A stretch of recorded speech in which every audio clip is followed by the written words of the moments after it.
Voilà, voilà. Ah, je suis contente. Cette occasion de pouvoir te parler Mmh. et t'interviewer. Je sais pas quand même ma tête. Non, très bien, très bien. Très bien. Très bien. Voilà, j'ai pas besoin de lunettes. Donc voilà. Hmm. Bonjour Sydney. Bonjour. Bonjour à tous. Encore moi, Célia Gouveac pour le petit interview Yes to Life. Aujourd'hui, je me trouve dans un lieu magnifique. Je me trouve au milieu du désert et dont j'ai eu l'occasion de croiser donc Sydney, qui est certainement beaucoup le connaissent déjà. Et il a accepté de répondre aux petites questions Yes to Life. Oui, et je sais même pas le sujet, donc j'aime bien. Je sais pas de quoi on va parler, mais ça me plaît. Voilà, Je suis curieux. improvisation totale. J'ai chaud. Excusez-moi. Ouais. Ah, c'est vrai, je vais faire pareil. Ouais, hein, il fait chaud. Il fait très froid le soir, un Ouais. peu froid le matin et tout de suite après, il fait chaud. Mmh. C'est le désert. Mm. Je suis très contente d'être là en fait. C'est la première fois que je viens dans le désert, ça faisait longtemps que je voulais venir. Ouais, c'est beaucoup éprouvant, tu vois. Je trouve que on est confronté beaucoup dans le désert. Oui, Tout est extrême. C'est intéressant comment le corps réagit, comment il y a des parts de nous qui, qui se réveillent qu'on ignorait. Enfin, ouais, ça bouge. oui. Et ça fait du bien. Oui, c'est ça. Moi, je me sens libre ici. Je me sens très bien dans le désert. Ouais, Je pense comprends. que... Ouais, tu as bien raison. Voilà, bon, revenons aux questions Yes to Life. Donc, comme je te disais, Yes to Life, c'est une œuvre d'art. Donc, j'ai fait ces petites interviews. Et on va commencer par la première question qui concerne la vie. Oui. Donc, toujours oui à la vie, mais à quelle vie? Oui. Donc, fais-tu partie des personnes qui disent oui à la vie? Et si oui, comment? Oui, je dis oui à la vie parce que j'ai compris que il y a des moments en fait où il se passe rien et des moments où il se passe des choses de manière trop rapide et qu'on n'a plus le contrôle. Et ce que j'ai compris, c'est que dans les moments où il se passe rien, il faut pas déprimer ou il faut pas être anxieux. Et parce que si on prend pas d'énergie dans les moments où il se passe rien, on n'a pas l'énergie pour réagir au quart de seconde quand la vie elle te propose des situations. Et ça, j'ai mis du temps à le comprendre, mais quand j'ai compris ça, j'ai su dire oui à la vie de manière instantanée. Et souvent, les gens sont même surpris à la rapidité à laquelle je dis oui.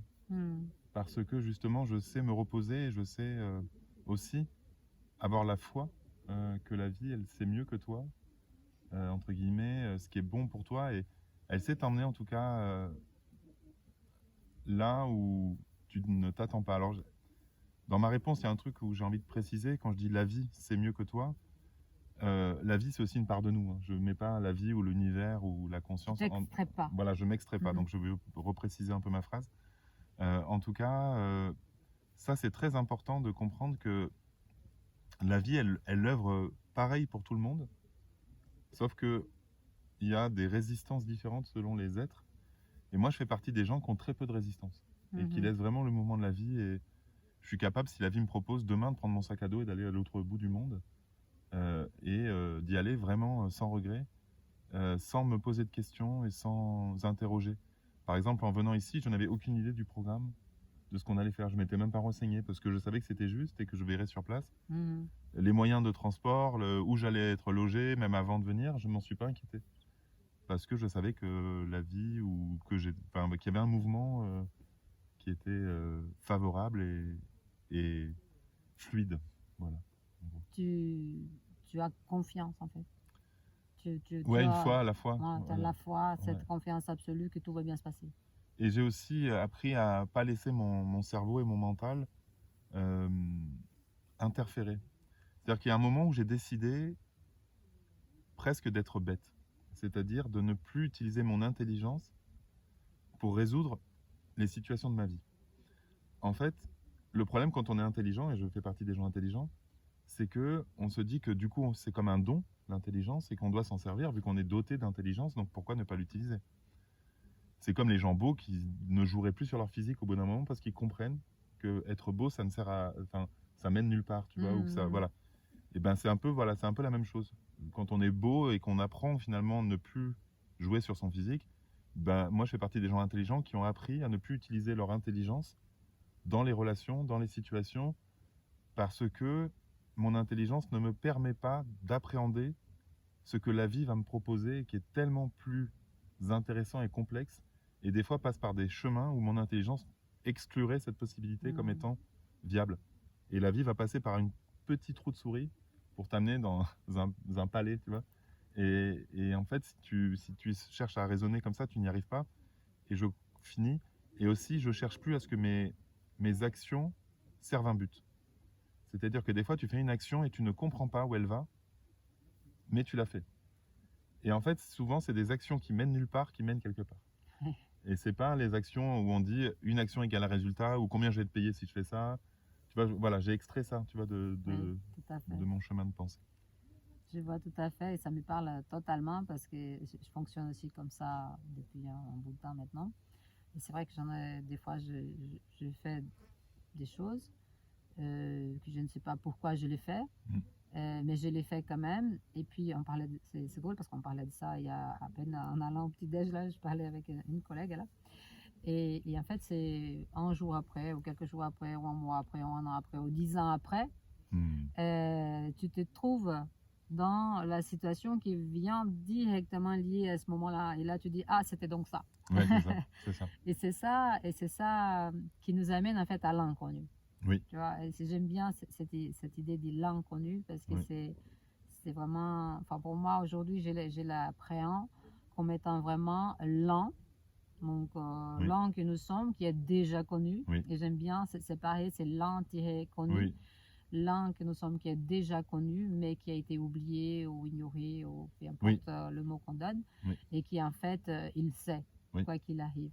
Et c'est pour ça que je me suis dit, bah, en fait, tout est juste et tout a une raison d'être. Oui, mais après, je n'exclus pas des fois qu'il y a du hasard aussi dans la vie. C'est-à-dire que je ne fais pas partie de ces gens qui pensent que rien n'échappe à l'inconnu, à l'un, tu vois. Je pense que dans l'un, il y a aussi une part de hasard. C'est-à-dire que sans doute, voilà, tout n'est pas déterminé à l'avance. Voilà. Sinon, la vie, à mon sens, ne serait pas aussi intéressante si elle n'avait pas une part de hasard et d'inconnu. Ouais, Voilà. oui, tout à fait, je vois et je suis d'accord avec toi aussi. Je pense que personnellement, je dirais que c'est le choix que tu fais qui va déterminer ton cursus, en fait, là où tu vas. Et ça reste dans cette part de libre arbitre qu'on a, parce que c'est la seule chose qu'on a vraiment ici, c'est le choix de dire oui ou de dire non, ou de sentir, ou de choisir le verre à moitié plein ou à moitié vide. Et c'est toujours dans ce sens de qu'est-ce que tu veux choisir, qu'est-ce que je veux en fait. Je vais souffrir ou je vais être en joie ou je vais... Voilà, c'est vraiment la question de choix. Enfin, ok, non, mais c'est super, génial. Cool. Merci. Yes to life. Oui. Ok, super. Bon, bah, la deuxième question concerne l'œuvre d'art. Et penses-tu que l'œuvre d'art peut-elle élever la conscience? Je pense que l'œuvre d'art est une expression de la conscience. C'est-à-dire qu'elle est un moyen d'exprimer le divin.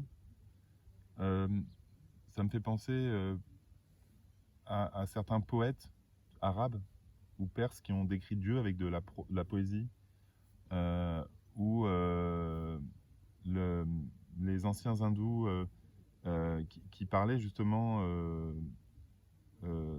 pendant des milliers de pages de Dieu, pareil sous forme de poésie ou d'art.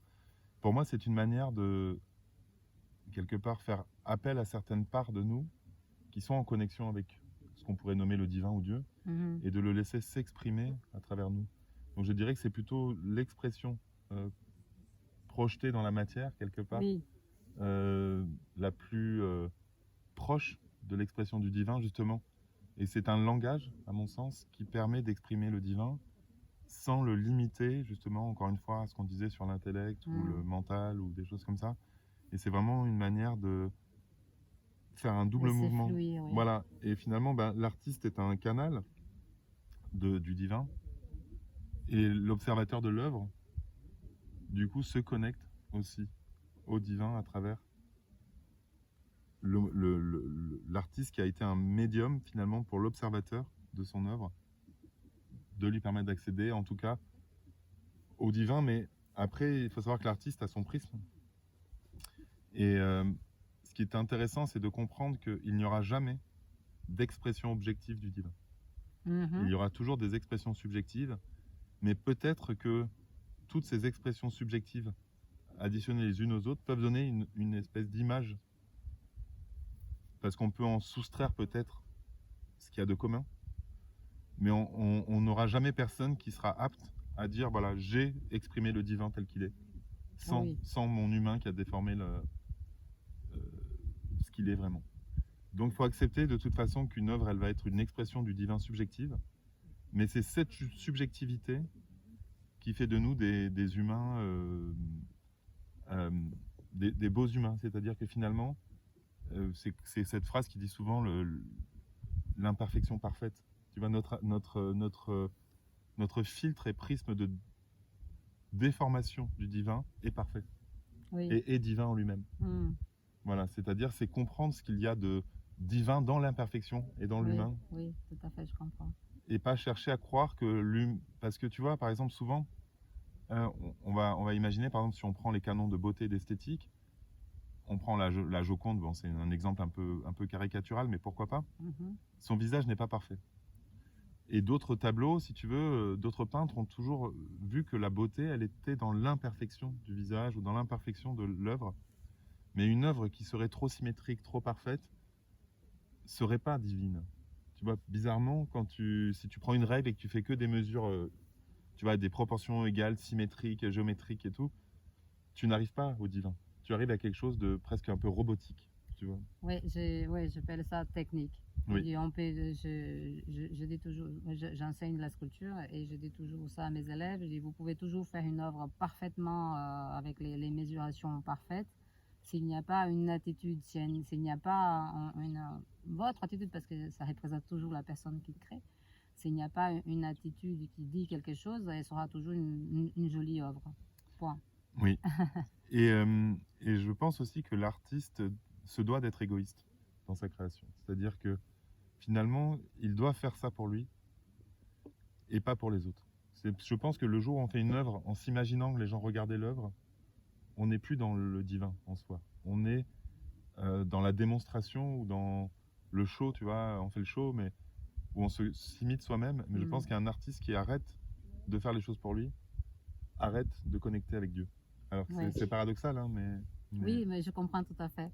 Oui, je comprends. Moi, par rapport à ce que tu dis, ça me fait écho dans le sens où l'artiste, c'est un grand mot, hein, mais bon, quand on dit, voilà, je vais faire ça, je vais devenir peintre, je vais devenir musicien, je vais devenir peu importe quel autre genre d'art, on ne sait pas en fait qu'est-ce que ça veut dire, où ça va te mener ou te porter. Et effectivement, au début, et je parle par expérience propre, au début, on a cette envie de faire une sorte que les autres voient ce que tu veux qu'ils voient. Oui, c'est ça. Il y a déjà ça. Donc, il y a effectivement cette recherche des perfections et des beautés, entre guillemets.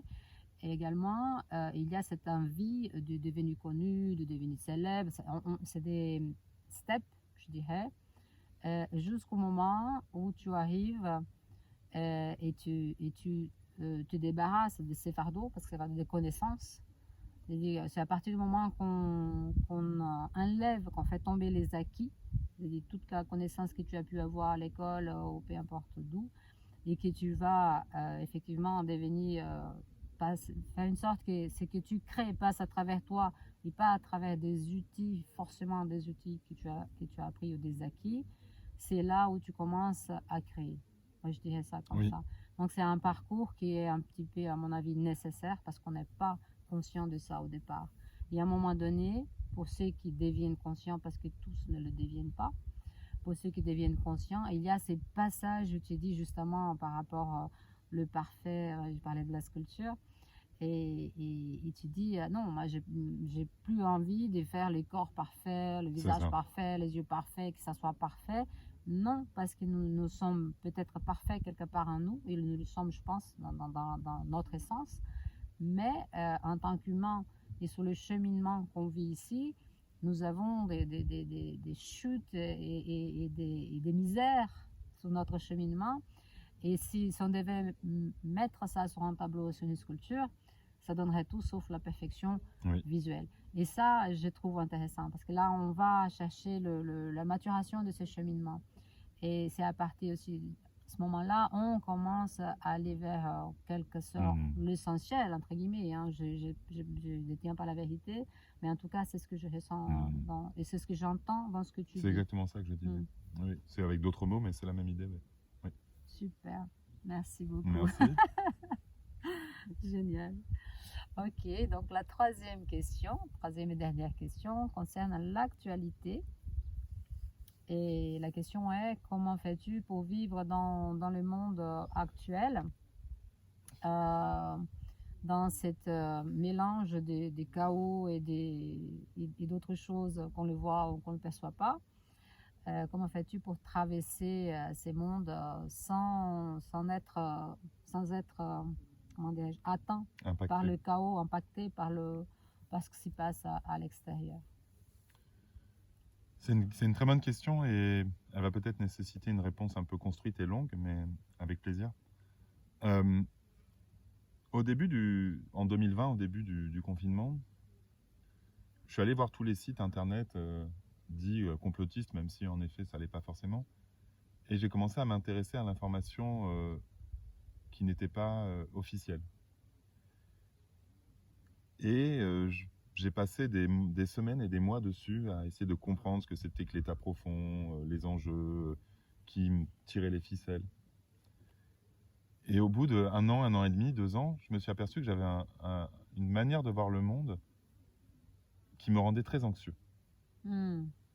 Tu vois, et finalement que ça ne me rendait pas plus heureux de savoir que nos présidents nous manipulent, qu'il y a des hommes puissants, milliardaires qui cherchent à nous amener l'humanité dans le chaos. Et à un moment, quand je parlais avec mes amis qui, eux, regardaient l'information traditionnelle, on ne se comprenait plus. Mais surtout, moi, ça me donnait un sentiment d'impuissance totale. J'étais face à des injustices en permanence sur lesquelles je n'avais aucune emprise. Et souvent, on dit que ça ne sert à rien de créer une situation d'impuissance à des enfants. Par exemple, ça ne sert à rien de dire à un enfant, on n'a pas d'argent. L'enfant, il n'y peut rien. Il ne sait pas comment gagner de l'argent, donc dire à un enfant tout le temps, on n'a pas d'argent, c'est difficile pour nous de finir le mois. Ça lui crée un sentiment d'impuissance et d'avoir une situation difficile sur laquelle il ne peut pas agir. Et vers 2022, j'ai compris qu'en fait, il fallait que je coupe tout. Que ça soit l'information des réseaux secondaires ou l'information du réseau primaire dit mainstream, qu'aucun des deux ne me rendrait libre et heureux. Et qu'au contraire, les deux étaient des systèmes de matrice de pensée qui créaient de toute façon un biais de déformation de la réalité. Si je suis objectif, maintenant, là tout de suite, objectivement, si on ne me le dit pas par les infos, je ne sais pas qu'il y a la guerre en Ukraine. Là tout de suite, là assis dans le désert, je ne sais rien. Je ne suis pas au courant de la guerre, je ne suis pas au courant de la famine, je ne suis pas au courant des inondations ailleurs, je ne suis pas au courant des tsunamis. La vérité, c'est que là, dans cet instant, si je regarde, il ne se passe rien dans le monde. Il se passe juste ce moment-là, et c'est tout. Et c'est parfait. Et c'est parfait. Et c'est parfait. Donc, qu'est-ce qui me dit que ce que la télévision me montre est vrai? Qu'est-ce qui me dit que c'est pas manipulé?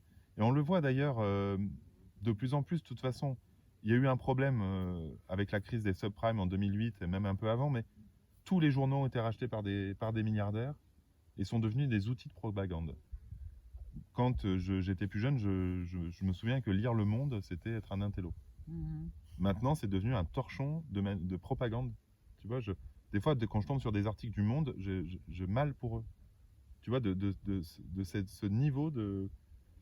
Ce sont devenus des outils vraiment de propagande. Ouais. Et il n'y a plus d'information et je plains les journalistes qui sont obligés de continuer à faire ce métier pour nourrir leur famille parce qu'ils sont devenus des outils au service de gros manias de la presse qui font passer l'information, ils manipulent la politique, ils manipulent le climat, ils manipulent tous les thèmes.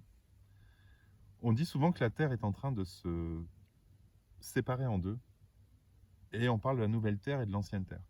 Et je crois que nourrir la nouvelle Terre, c'est couper avec ce système qui consiste à te dire que le monde va mal. Peut-être qu'il va mal, mais à ce moment-là, on va tout regarder.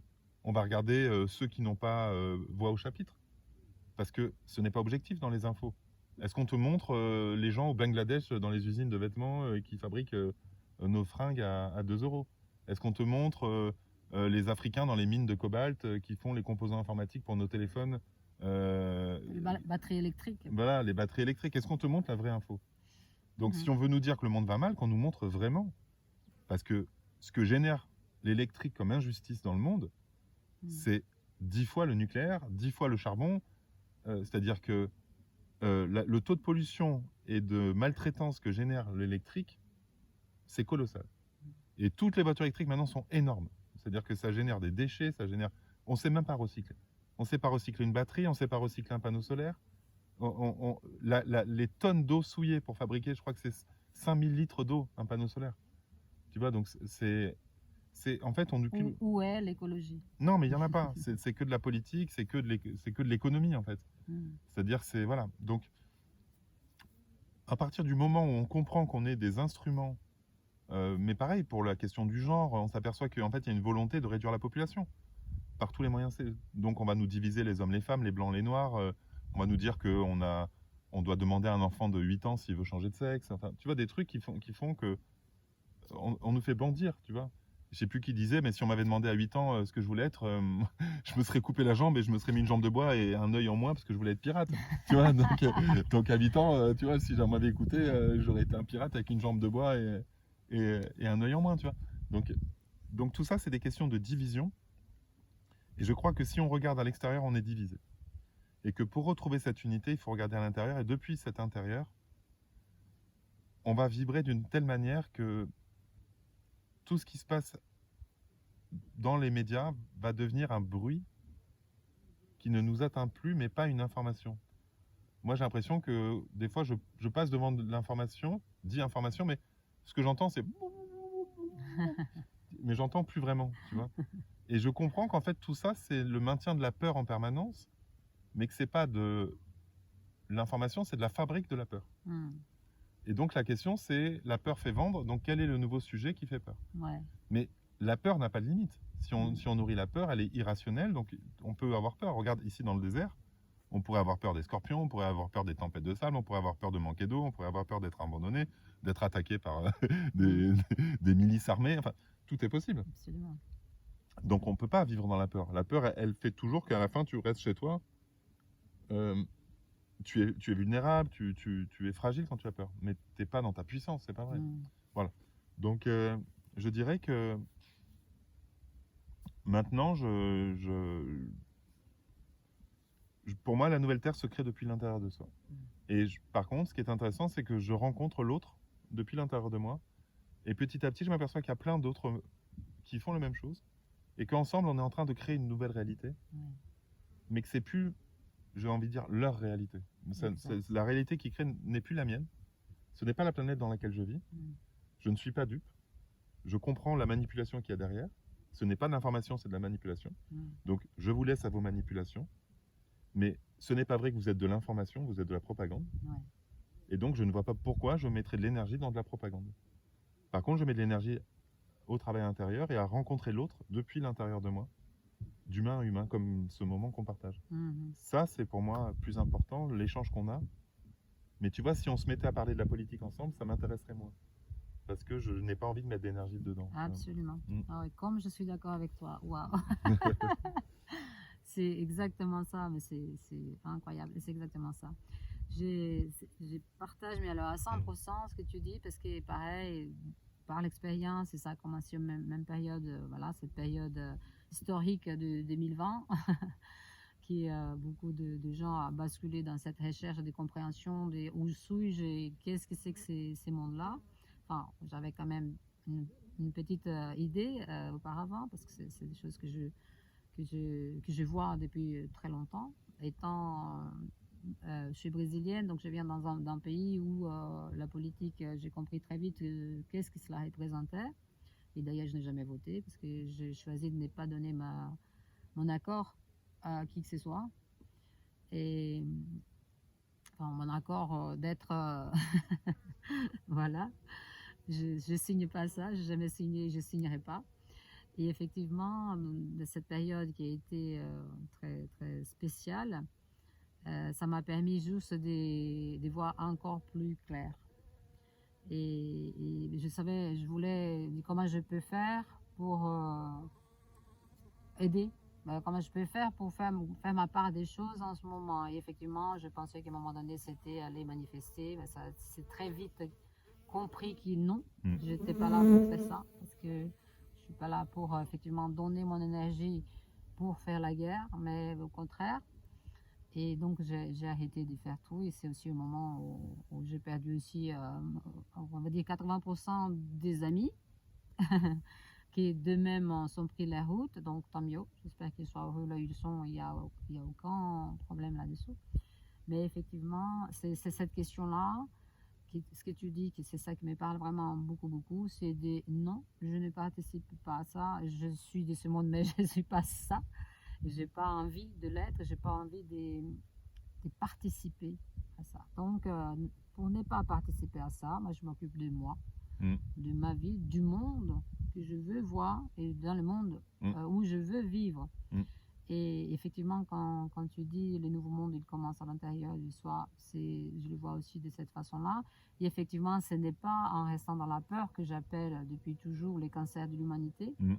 Parce que la peur, je l'ai affrontée très vite, très tôt, et j'ai compris que c'était une illusion absolue, ce qui est très difficile de comprendre et surtout de garder ça aligné sur cette question-là.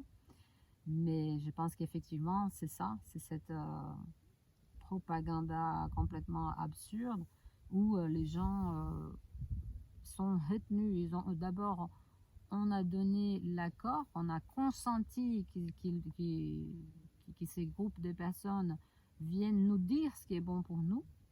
Et puis, tout ce qu'il dit, c'est la vérité. Non, je ne suis pas d'accord. Effectivement, non, la vérité, elle est en moi, elle est là, je la sens. C'est vrai, c'est juste, ok. C'est pas juste, c'est pas ok. Donc, je passe mon chemin et je continue ma vie. Et effectivement, c'est en fait ça. Les chaos, je les vois, mais c'est pas moi les chaos. La peur, c'est pas moi. De tout ça, ça ne m'appartient pas. Donc, je passe ma route. Tout simplement. Exactement. Et effectivement, je me vois, tu vois, comme ça, en train de faire un pas, et il reste encore un petit pied là dans le chaos, mais c'est là, mais je suis pas là. Je ne vais pas. Ça m'appartient pas. Donc, je lâche. Et en fait, c'est vraiment ça, comme tu dis, je vois vraiment, tu vois, c'est pas où tu lâches vraiment et tu vas vers l'avant, point. Et c'est, voilà, les nouveaux mondes. Et effectivement, je suis d'accord aussi avec toi quand tu dis, c'est en lâchant qu'on va plus vite avancer vers l'avant que contraire. Tant qu'on est attaché à ça, on est en train de les nourrir, effectivement. Et non, l'objectif n'est pas de nourrir, l'objectif c'est de lâcher, de les laisser que de lui-même et c'est des agrèges. Il ne faut plus être contre. C'est ça. Même de ne plus le voir. Pour moi. C'est ça. Ouais. Ne plus donner d'énergie. Si je m'oppose, je donne de l'énergie. C'est ça, exactement. Ouais. Waouh, c'est cool. Merci. C'est bon, il y avait 3 questions, c'est ça? Oui, mais en revanche, tu n'as pas parlé de toi, donc j'aimerais quand même bien savoir un petit peu qui tu es, parce qu'il faut quand même qu'on sache avec qui on est en train d'écouter. Donc, qui es-tu? Parle un petit peu de toi et qu'est-ce que tu fais dans ce monde? J'aime pas parler de moi. Non, bah, tu fais court, tu fais comme tu veux, mais c'est juste pour avoir une petite introduction. Oui, bien sûr. Moi, je m'appelle Sidney Tegbo. Et je présente des émissions sur 2 chaînes. La première, Vibration Nouvelle Terre, et la deuxième, Rayonnance TV. Et j'interviewe des gens sur différents sujets liés à la spiritualité, à l'éveil. J'organise des événements et je suis moi-même auteur et conférencier. Voilà, à peu près ce que je fais dans la vie. Voilà, c'est une bonne résumé. Voilà, c'est ça. Donc, C'est ça. vous pouvez joindre Sydney aux deux chaînes qu'il vient de préciser. Donc, Alors, Vibration Nouvelle Terre et Rayonnance TV. voilà. Et comme ça, vous allez savoir un petit peu plus et découvrir un petit peu plus sa participation dans ce nouveau monde, notamment. Voilà. Ben, merci, Et Célia. puis, écoute, merci à toi. Merci beaucoup. Et puis, Et ça m'a fait vraiment plaisir Bah. de te croiser là. Quand Mario dit, il a dit, ah tiens, il y a Sydney, bonus et tout ça, elle est super, les bonus cool. J'ai profité pour... C'est bien. C'est bien. Parce que moi, je rate pas une, tu vois. Je dis, Ah ah, oui. celle-là, je les vois de loin, je dis, non, cette personne-là, je sais pas qui c'est, mais je vais l'interviewer, donc C'est c'est gentil, bien. c'est gentil. Merci Célia. En tout Merci cas. beaucoup. Et puis bonne Merci. continuation pour tes créations. Oui, oui, Et- oui, oui, ouais. oui. Très bien. Allez, Allez, merci. merci beaucoup, Sydney. Tac, tac, Eh ben, merci à vous aussi. Et à tout vite pour la prochaine interview Yes to Life en direct du désert. Bye!